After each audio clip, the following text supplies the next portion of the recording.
Hello, I'm Jonathan Sigworth, CEO of More Than Walking and a proud member of the Connecticut Wheelchair Reform Coalition. And I'm Corey Lee, Peer Mentor Coordinator for More Than Walking.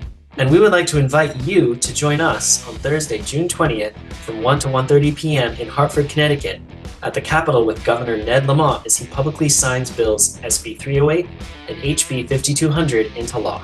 Senate Bill 308 is the first law in the nation to regulate the timeliness of wheelchair repairs. And HB 5200 marks the first step in making medical diagnostic equipment across the state more accessible to wheelchair users like Corey and myself. Despite these successes, we still have much work to do. The more people representing the disability community at this event, the greater our influence will be to call for additional legislation we desperately need. So please, if you are in Connecticut, sign up using the link in the description to join us on Thursday, June 20th for this historic event.